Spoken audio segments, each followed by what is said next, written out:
Let's not forget about those accounts that at the moment they're not generating any revenue. You need to learn why, because there are also several cases. Maybe the operator itself is very small, they don't have much traffic, their GGR is, 500K per month, it's quite small operation, they have a couple of strong game suppliers and you're not among them, that's it. But that's it.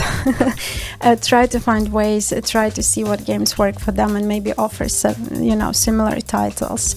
This podcast is brought to you by Pragmatic Solutions, the leading iGaming PAM platform with a modular approach, including many benefits like a fast, secure, and scalable API-based platform, integrated with all major third-party products and services. Make sure you head over to Pragmatic Solutions and join our smart thinking. This podcast is brought to you by Pragmatic Play, a leading game developer providing player favorites to the most successful brands across the industry. With an award-winning multi-product portfolio of slots, live casino, bingo, virtual sports, and more, Pragmatic Play is powering up new possibilities of play through one single API. Visit pragmaticplay.com and discover your favorite every time.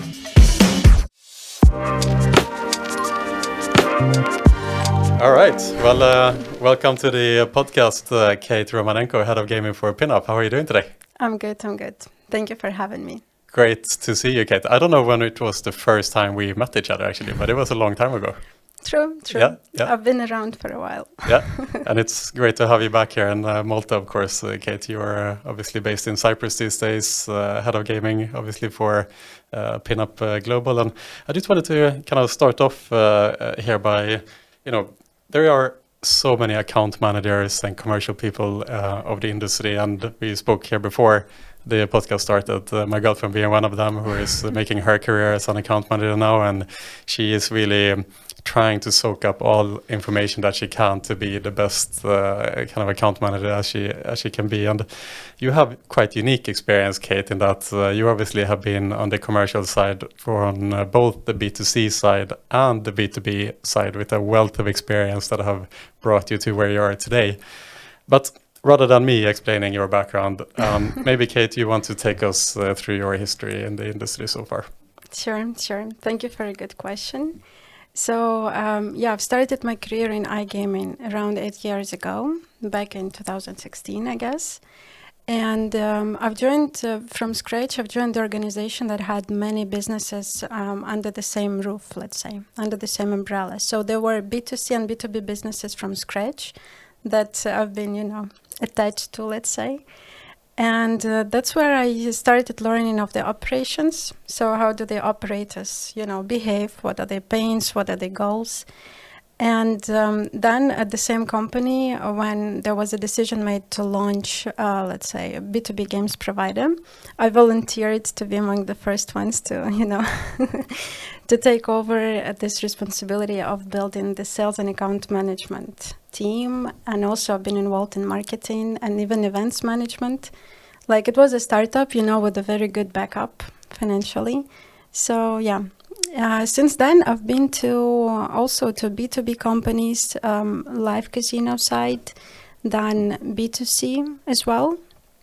So just to confirm, I like my experience from that angle, that I have access to this knowledge and expertise, what B2C operators think of, what do they want, what can be their pains. And also on the other side, I can see what B2B companies want to grow into and where do they, where they want to come. So the interesting thing, Kate, since you have been on both sides of the fence as both B2B for game providers and B2C with operators, I would imagine that when you're on the B2B side, when you're trying to kind of sell and connect with the operators, then you are the one who is chasing the operators. Yeah. You are the one who are desperate to get in touch with them. Whereas then when you move to the other side of the fence, all of a sudden those dynamic changes and all of a sudden everyone wants to be with you. True. Can you talk more about kind of the main differences between being on the B2B and the B2C side? I love the differences. So on the B2C side, you have totally different information. you can see when you're B2C, you see the player data, right? It's a huge amount of very valuable information because that can help you target specific players, that can help you build your product around, again, player data. It's like when you're on the B2C side, the most precious thing is player data. Although it's known that also every company has its base strategy and everything, and there are, let's say, technical and product kind of things, both opportunities and limitations that also you need to take into the account. Because at the same time, what I'm talking about, you can have beautiful player data. You can have a lot of information that can help you grow your numbers in general, yeah? And you can get, let's say, players more loyal and everything. Although if you're limited technically, and that can happen very often. And that's, let's say, if we start looking from the perspective of account managers from the B2B side, they should be aware of that. Because very often, I mean, probably we'll get back to it a bit later, but that's very important to note from the very beginning that apart from amazing advantage of having player data and player, access to the players, you can call them, you have customer, call center and customer support, they can talk to players directly. It's a huge insight. You need to use it right, although you need to be aware of what are the other things that can also prevent your growth. And from the B2B perspective, you also have a beautiful insights, like, for instance, you can see the whole market. Because when you're a B2C operator, you can only see your data, your exposure. From the B2B side, you see how your games are performing in all the territories. And you can see also where are your advantages as a B2B game supplier, let's say. I find it very cool as well. And also, always there should be research. And you can see, you can find the ways how to, let's say, strengthen your positions in this or that market. It's also very cool data you have on the B2B side. Yeah, interesting. So as a B2B account manager, what do you feel are the most important attributes to have to do the best work that you can do? Well, as a B2B, let's say games, B2B account manager from the game supplier. First of all, you need to know all your customers because your customers are B2C operators. Let's take this angle. Let's not take the angle of B2B platforms being the customers, just like B2C operators. You need to know their situation. So it's like doing your homework. You need to know what works for this and that client. You need to know what are the markets. You need to know your portfolio. What can you bring them? You need to know, you need to do your homework as well, because many things we can catch from basically even the news or some talks. The more you meet, the more you talk, the more you listen, the more information you get, and knowing your product very well, knowing your games, you can match these things and just, create opportunities out from there. Because there are some basic things that B2B account managers should do. They should, let's say, be professional, be, polite, communicate clearly what they have to offer, what games, to expect and everything. They should communicate clearly any technical maintenance or anything else. So this is like the basics. This must be done. We're talking about how to bring more value to the operators and consequently to your company. Yeah, and I can imagine now that you're on the B2C side, how many game suppliers do you work with Pinup? I'm not quite on the B2C side. We have a platform and we have operators that, are on board of our platform. They're using the platform and they're using the services. Yep. So basically I'm kind of the service to them and my team. Right. So we do have, of course, a lot of game providers already, and there are so many that we want to add for the operators. And we are always working on how can we get more insights from the markets where these operators are working in, let's say, because that will help us also prioritize, because we don't have all the resource available. We also have some queue, and we have, we need to prioritize what game providers to add. So, there are, let's say there is quite a high demand for adding more game providers. Of course, everybody reach out. Some game providers we reach out to. Yes. that happens as well. And yeah, we manage it from there. We look at the demand, we look at the markets, we have some good research, let's say, team. They're locals, and they bring us also information that, look, we can see that among operators in this area, there are these game providers, we can see them. So we also take that into account. And of course, my insights as well, my networking. I really like my network for the fact that I have people totally from different countries, different backgrounds, C-level account managers. It's very diverse. So I'm trying to really keep in touch with everyone and have some insights of what can be working in this or that market. Yeah, I can imagine that many of the B2B suppliers are desperate to have conversations with you, to connect with you, and to basically get you to donate as much time to them as possible. And in this battle for attention, how do you think an account manager should communicate with you in order to kind of get your attention and to ultimately get you to promote their games rather than some other supplier? Let's start from the very first thing before promotion, because promotion means we're already kind of integrated and we're already, let's say, partners. Before that, when we need to establish the partnership, I think the first very right thing to do would be to reach out, because we go to the industry events, right? And I'm announcing that myself and the team will be there.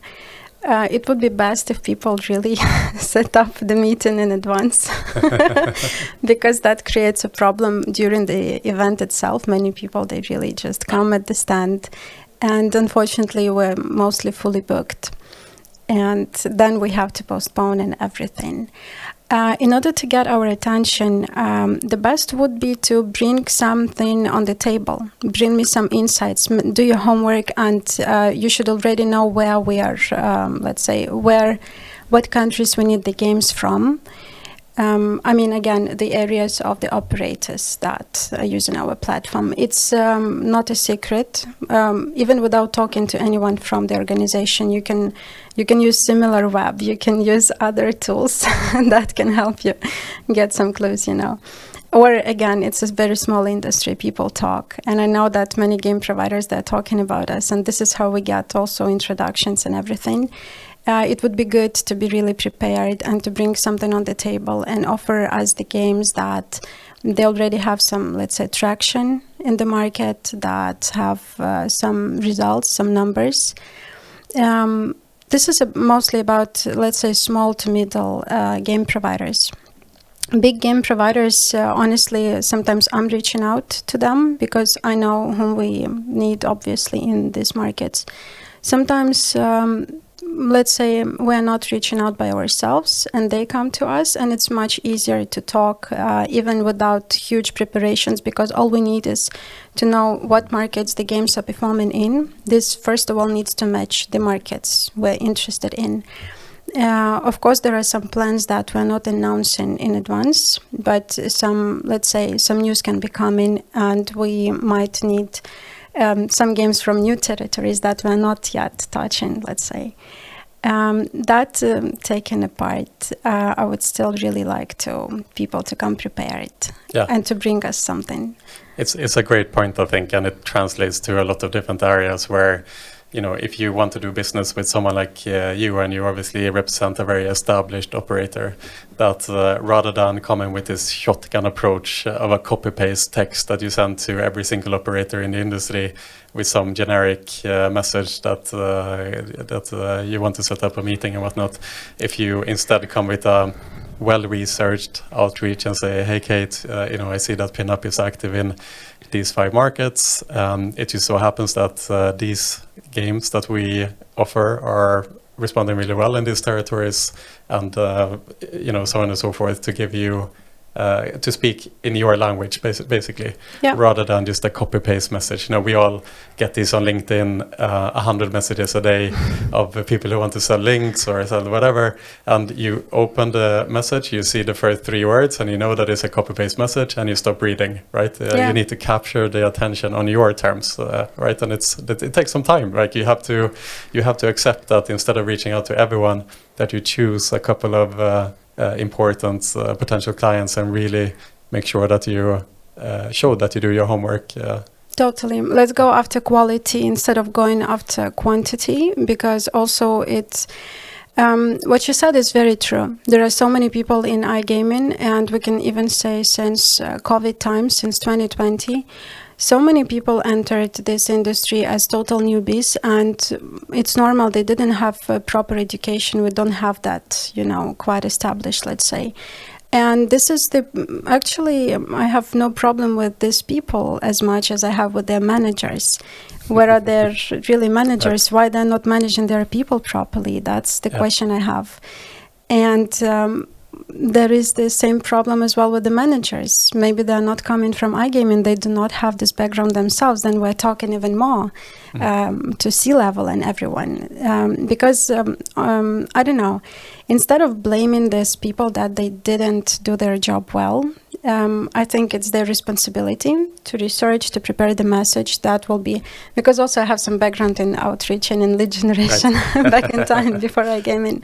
I know how crazily important it is to not just craft the message that will fit that specific company. You need also to fit the person itself. You need to see whom you are reaching out to. If it's head of gaming, okay. Also, here is a little thing. Sometimes tech people are called, or product owners are called head of gaming. You need to open the profile at least and see if there is tech and product background, or there is commercial background, like, of myself. And then you craft your message from there. Also, you need to see whom you're reaching out to and what should interest people in that message. And instead of also a very long message or following up on the same message many times, it would be better to just craft a short one, just say specifically what you can offer. And hopefully that will be a good match, let's say. Sometimes it's also about the opportunity. It's not always the best time to talk. And also in my position currently, I have that. Sometimes I just, I speak with people, but obviously it's not a good time.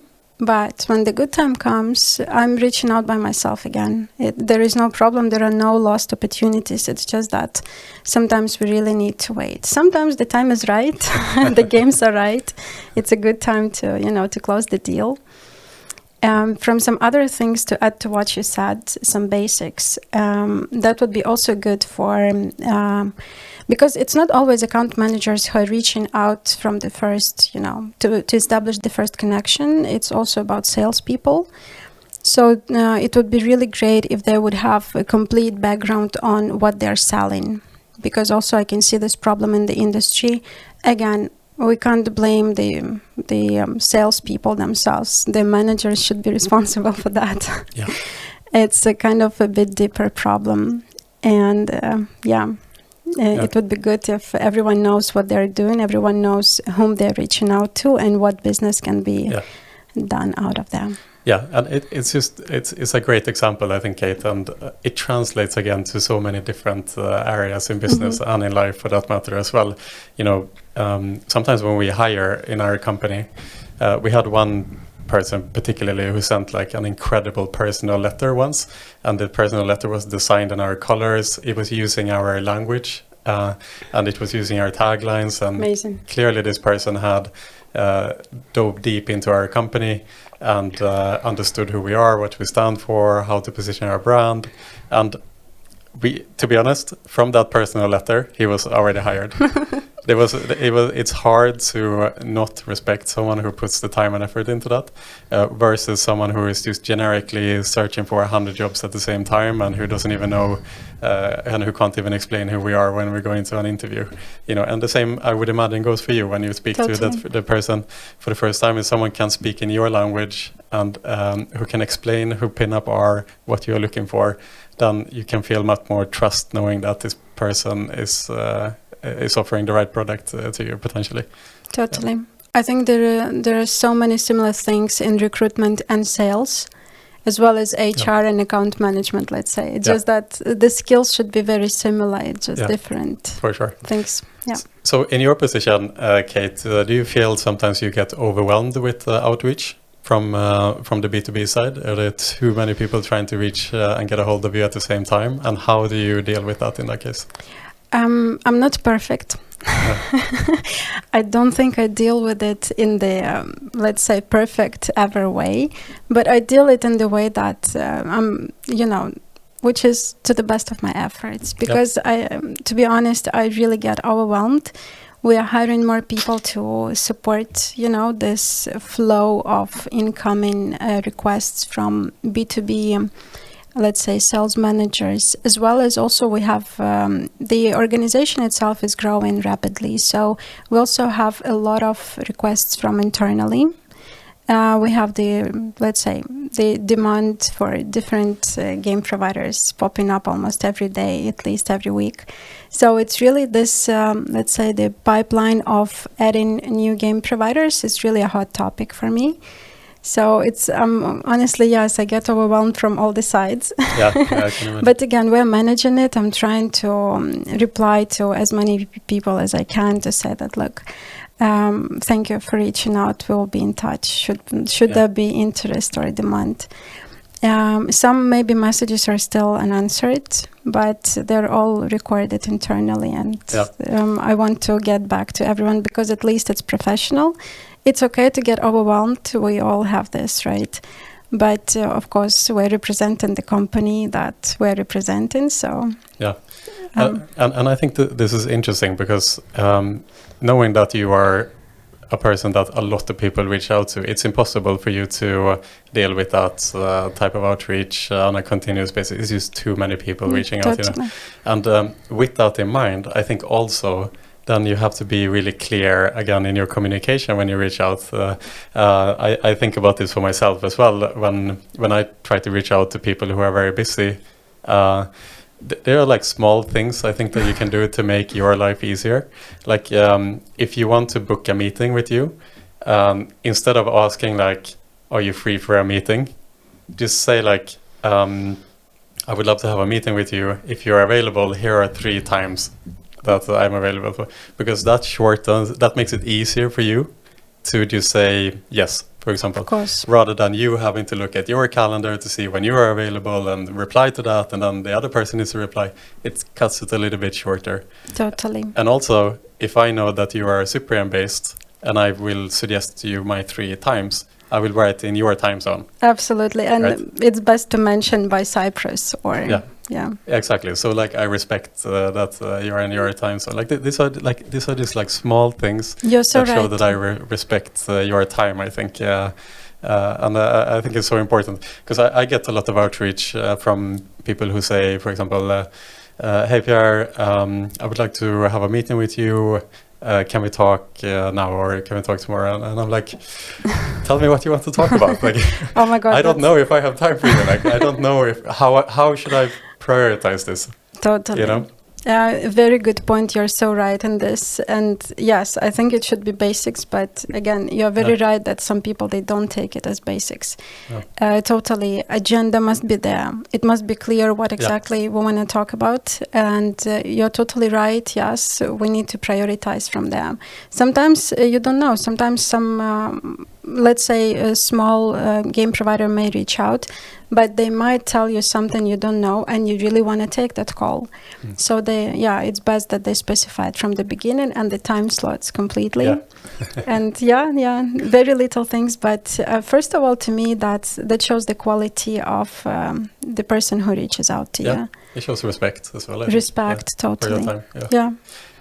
So in this world, Kate, of almost an infinite amount of studios that there are today with so many games that are being produced each and every week, how difficult is it today to establish yourself as a new game studio? What do you need to do to get your attention in this sea of game studios? It will be difficult with us, let's say. Although, let's say it's obvious that it's not that hard to establish a new game studio. It's technically it's very easy. Legally, it's very easy. It doesn't take you a lot of. It's not something difficult, let's say, to do. Getting games portfolio on track as well. It's not that difficult. It's easy. You just get the games engine. You get some RNG certificate. That's the basics. And you can, multiply the games portfolio easily. What's important is to, again, to have some value. What value can you bring to the operators? What markets you want to target? That's something that I would say the high quality games provider should start doing from the very beginning. Let's say it's easy to, if you know your audience, right? You know that you're a games provider, you want to go into the CIS. You know what works there. Very old style games, very slow and everything. Let's say the games provider Microsoft is, that's because one of my favorite games is the Garage from Microsoft. They have the features that, by the way, game providers, they started doing at some point. For example, the Gamble feature or several bonus games, because there are these bonus games that you choose, left or right. Gamble feature again, my favorite, where it's like in poker almost. So you have one card shown and you need to choose another one which will be higher. And this is how you double or lose everything. And a couple of more, I think. Anyways, so if you know your audience, you need to decide if you want to go and follow this kind of portfolio. Again, classic slots, let's say. And that's it. You will be going just, in that direction. Your games portfolio will be, let's say, 80-90% consistent of this kind of titles. They will be classic. They will be targeting. They will be looking like AmuseNet, for example, GreenTube, the Novomatic slots, right? That's something that you can do to get visible in CIS, let's say. And this is also the operators you need to reach out to. And very importantly, if you're reaching out or if you're working with the, let's say, CIS targeting operators, you need to have sales and account managers who speak the language. Because even in the established big game providers, I can see that that's not always the option. How do you want to promote the games and how do you want to sell the games if you do not speak the same language with your clients? And it's not only just about the language, to be honest. It's about the culture. You need to understand how to speak with them. You need to understand if they tell you no, it's like you need to chill out a little bit. If they tell you politely, let me get back to you, or something like you need to know when to reach out. For example, there are some specific seasons, holidays or anything, and especially, some other things, let's say, that you need to be aware if you want to sell or if you want to, ask the operators to promote the games. You need to be really in the context of the culture.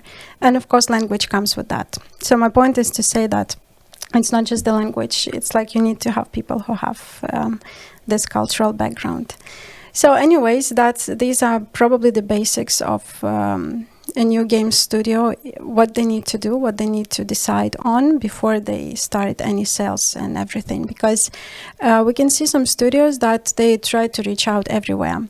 And they try to make the portfolio, here is the Asian game, here is the, CIS classic game, here is something else for Brazil or, let's say, Mexico. It doesn't always work, and I just had a conversation recently with my friend from the industry. He owns a game studio, and we discussed the same topic, that maybe it's even confusing for the operators, not just operators, maybe also the players. Maybe they're confused what to expect from you. On the other hand, we have studios like No Limit City, like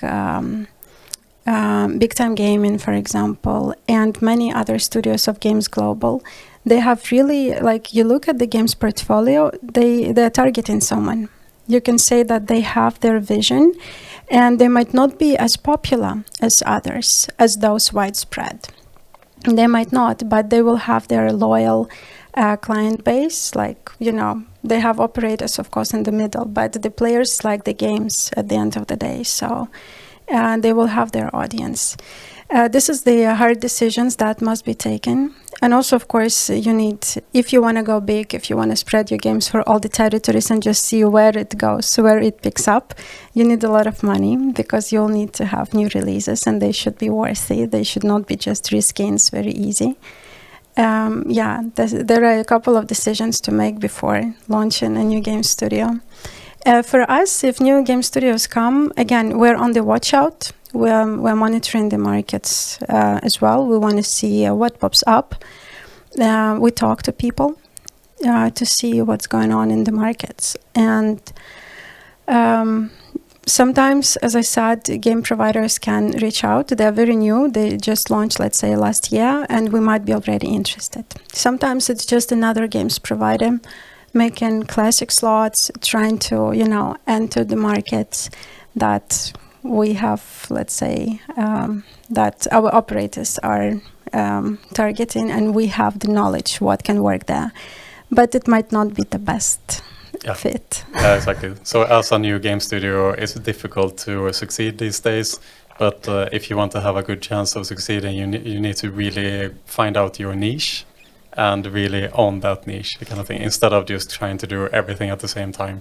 Again, it's very similar to what you talked about before with the outreach and so on, that you really need to know who you are targeting and with what message and so on in this very competitive market. So you mentioned as well, Kate, that sometimes account managers need to learn how to take a no. But if I understand things correctly, as an account manager, you're often targeted based on how many of your clients take up the new game releases, for example, amongst your portfolio. So obviously they don't like to take a no. Let's say they want to make sure that you integrate their game in their portfolio. How do you deal with that fact as an account manager? How do you make sure that you have as big integration rate as possible with the games that are released without being too aggressive, let's say, without turning you off in these conversations? You mean when I don't turn off people, for their games? So, if a game studio want to integrate that you already work with, they make some new game release and they are trying to push this on you, but you aren't so keen to promote that game or to integrate it. But obviously they are targeted based on this. How do you make sure to balance that? First of all, it's very easy about new releases because we add everything, and I think everyone else in the industry adds all the new game releases because, first of all, it's in the agreement. Yeah, fair enough. In most of the agreements, it's stated that there will be new games coming into the portfolio, and whoever is getting, into the partnership commits to release all the games. Of course, there are cases, I've heard of this, that some operators or even platforms, let's say aggregation platforms or others, they do really not, they may not add new games. That can be for the human factor. That can also be for a purpose, like they don't want to promote this game supplier because, let's say, the previous releases were not as good. I'm against this pick. I think it's very important to add all the new releases because it's like a chance. You are taking so many chances. Yes, it's overwhelming because sometimes daily it can be 10, 20 new games. In the week it can be 40 and even more new games. Depends, of course. And I would say also it's more of a message to those who manage these game releases, like on the side of the organization. Is it a B2C operator, receiving the games and launching them on the website? Or is it a platform? Again, either the platform for the operation or just game aggregators. It's their job to manage it as smooth as possible and to do it really smoothly. And I like new releases for the fact that you never know what comes up. And very often I've seen so many games that really unexpectedly some game supplier can really launch something and it sticks. And you can see that players like it. So what I like to do is that, first of all the new games are released. They all have this new thing, and all the operators that we serve, they get the new tag. And sometimes we can see that there can be already some numbers from the first days. It's a very good sign. We need to take this game, to give it some chance in the following weeks, to also put it somewhere up in the portfolio, or maybe, every operator as well and every platform have their own ways to promote games, to give them more traffic, more chances. And this is how actually you can find quite good games. I have an example as well, for instance, but it's not just with one game, but for example, Bellatra, the game provider, at some point in the last year, they changed something in their games development, games design, and the games just, you can feel the difference, that before how the portfolio was performing and after, there is a difference. And it happened last year, I saw it clearly. And again, we speak in the industry, and other people confirm that. And so I think it's very important to release all new games. Interesting. And how much of the success of games is down to the game design and game mechanics themselves, and how much is down to the commercial efforts that it takes to launch and promote the game and so on from a B2B perspective? A super cool question. So in my opinion, in my humble opinion, it's 50-50. Yeah. Because I do not think that if the game is ugly, and we're talking about really, let's say, bad performing and bad math, bad volatility and everything, I don't think even the strongest, the most professional account management efforts will really make some success out of this game. And I have the counter argument. I don't think that if the game is already, like some games, they have potential. They will stick whether you promote them or not. So I don't think that if the game is already good, it will stick with the players. They will come, they will save it. They will be coming back. I don't think that without commercial efforts, like without account management or some marketing efforts as well, because, sometimes there are articles about games in particular, not game providers. I don't think that would really kill the success if there was no account management. And because there are sometimes these cases that there is no promotion, there are no account managers to talk to, again, to the B2C or B2B aggregation. And but the games pick up. So that means something.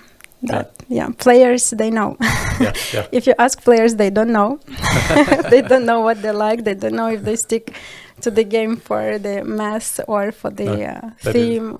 They don't know, but the numbers know. The numbers tell us. And that's the challenging thing, perhaps, as a game designer. If you create games, there isn't a formula necessarily to create a successful game. Just because you throw more money and more thought and more ideas at a game, it doesn't necessarily guarantee that the game will be successful. So absolutely. So my question to you on that front is, should especially larger game studios, should they focus more on creating as many different games as they can to kind of get lucky at some points and find successes, or should they focus on creating fewer games but that are much more thought out and more expensive perhaps, and involving more people? Very good question. Thank you.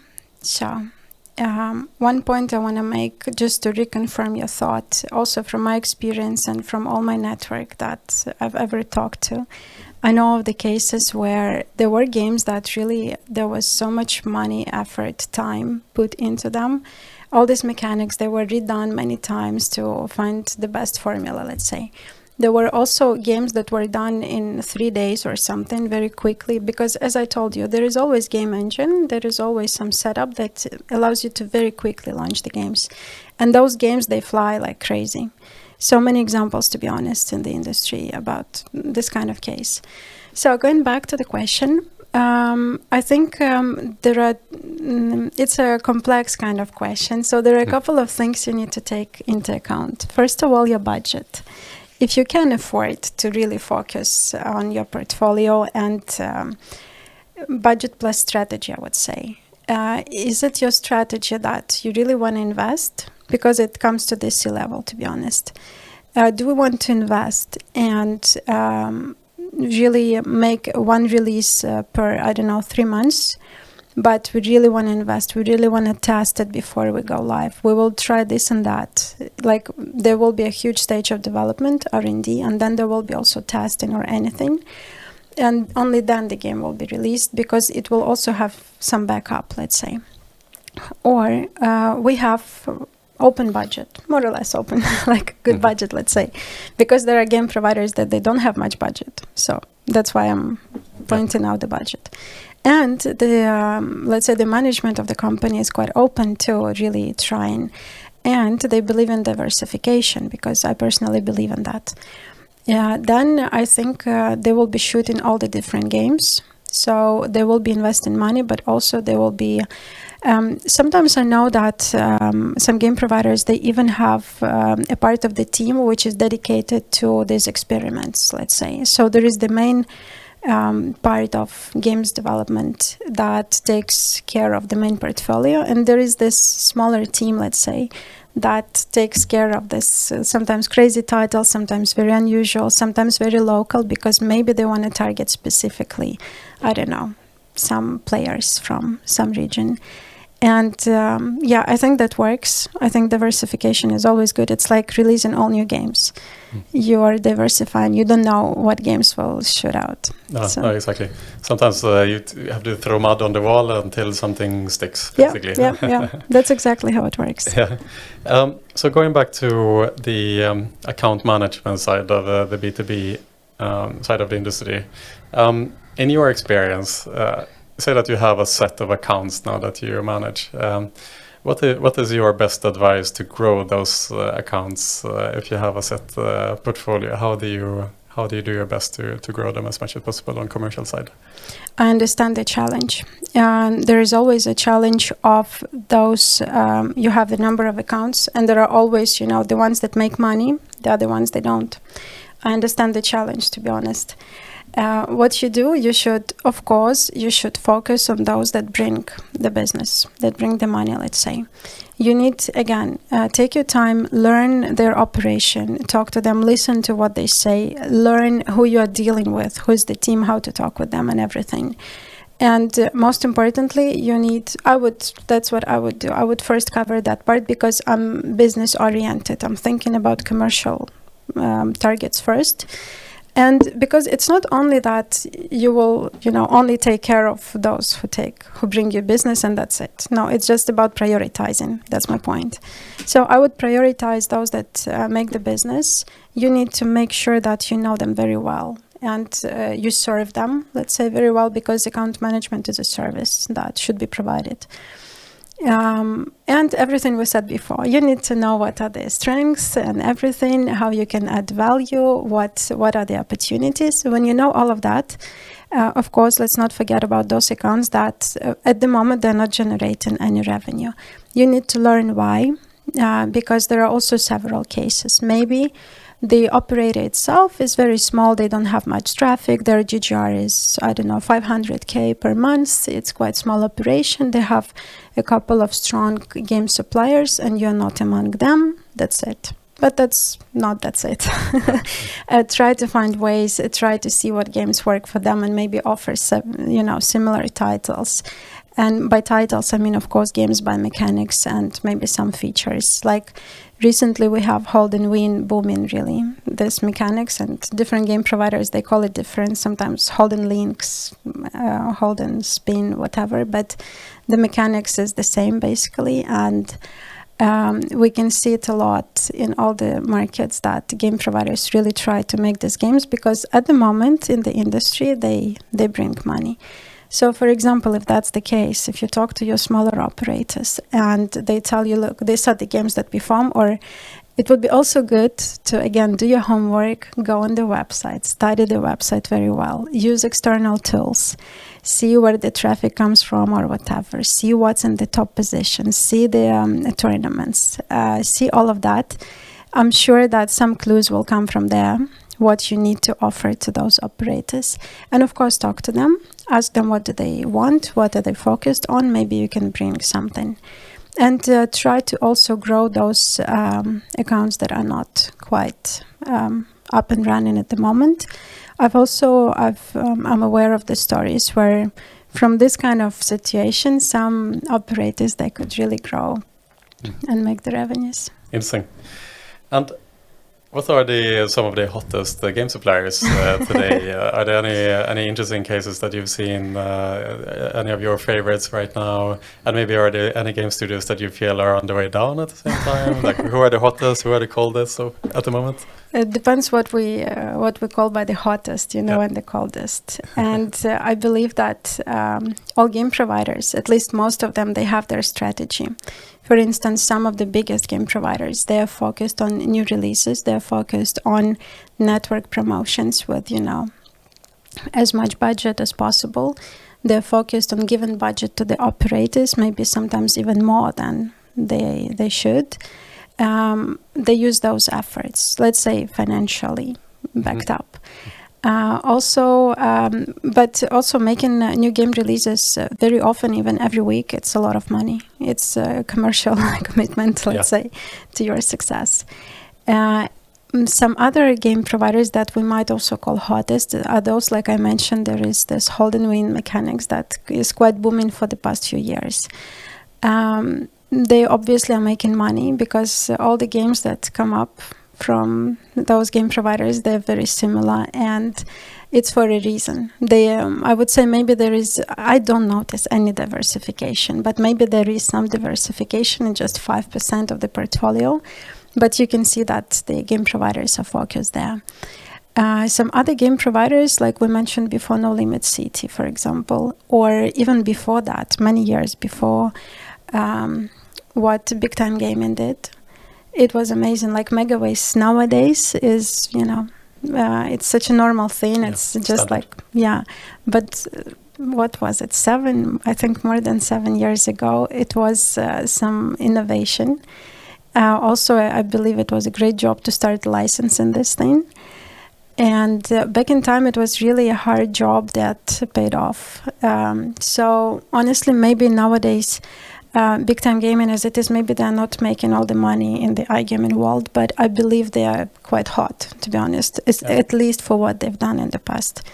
So there can be, many examples. I don't want to mention all of them, but I would say, in my opinion, the hot game suppliers are those that really provide good games, that are really working on what games perform.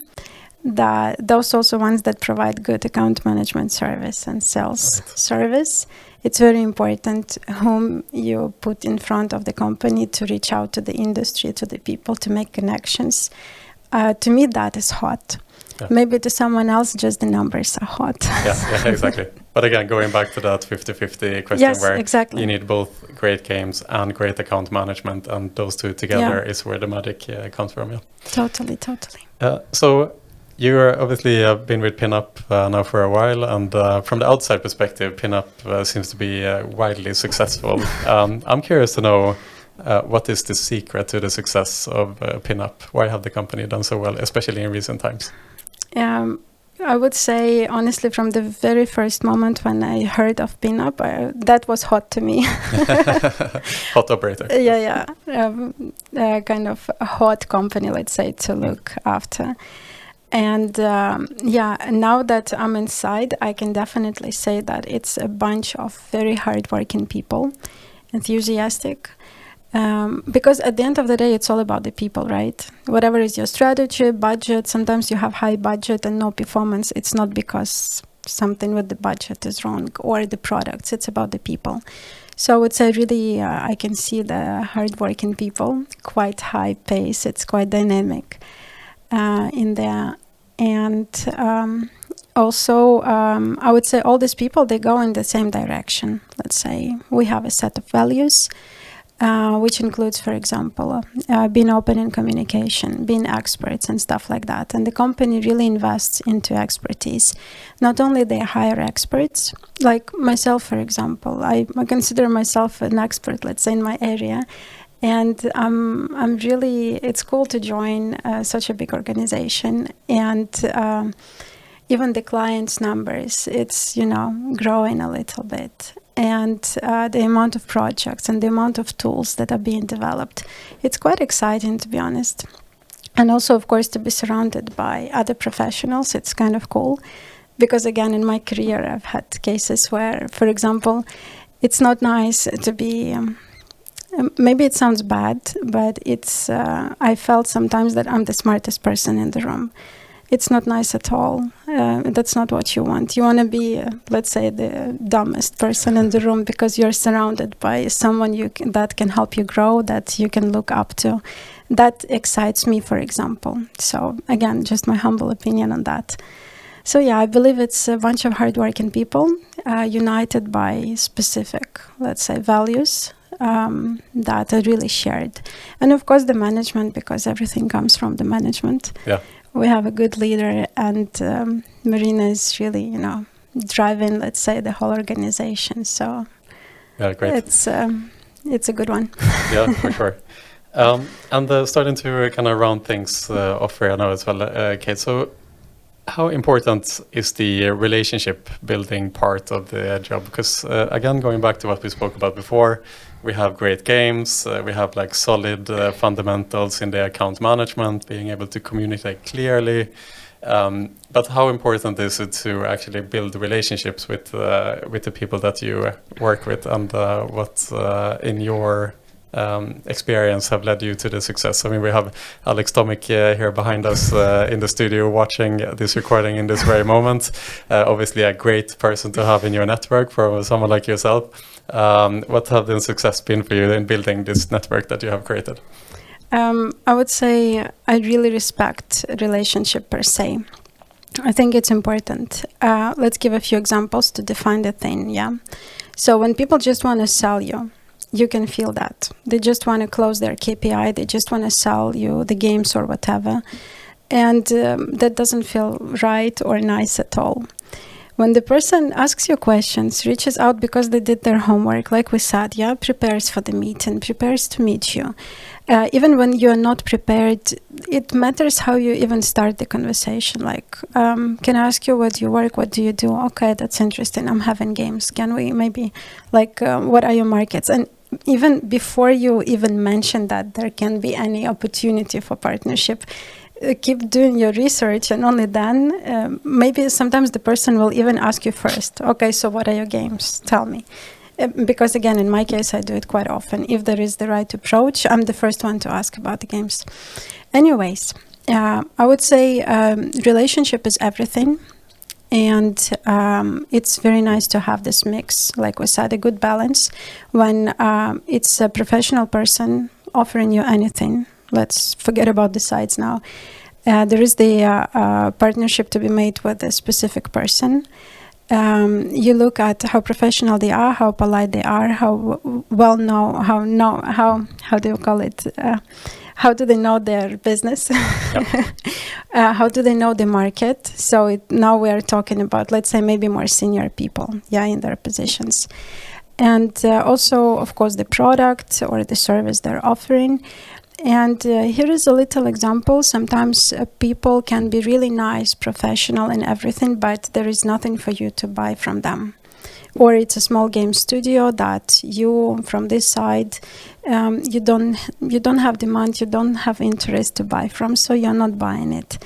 And I think that's the right thing to do, because also there are sometimes cases that some partnerships are made, and you can see it's you have questions. Why was that business case? Because at the end of the day, we're doing business here.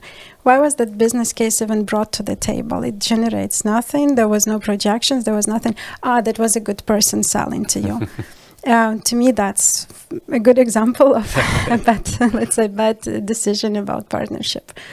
Also to add on that, I think it's very important to stay professional, to know your business and the area. For example, either you're the operator, you should know iGaming area in general. And the opposite side, let's say a B2B sales manager or account manager, you want to sell games or platform or aggregator. You need to know whom you're selling, you need to know the area, you need to know the regulation, side of things, everything. And of course, your own business.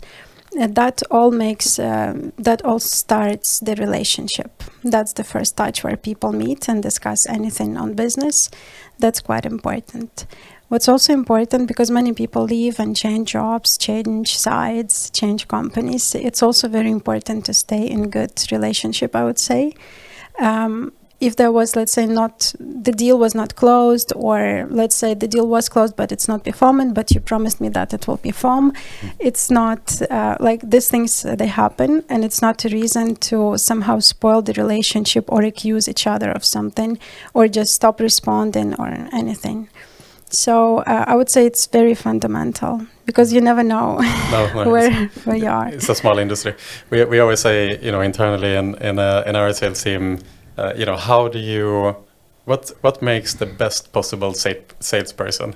If we go back to like the 90s, it was this like ABC selling, always be closing, which is like the 90s mantra. It was kind of like the Wolf of Wall Street, shove the sales pitch down the throat and like until you get the yes, But this is like the old school way of selling. We always say, just be yourself, as long as you're not a serial killer. Yeah. If you're a good person, be yourself, because the best way of selling is if you're a good person, is just to show that you're a good person and that you are honest and you can be trusted and you can be a nice person to be around.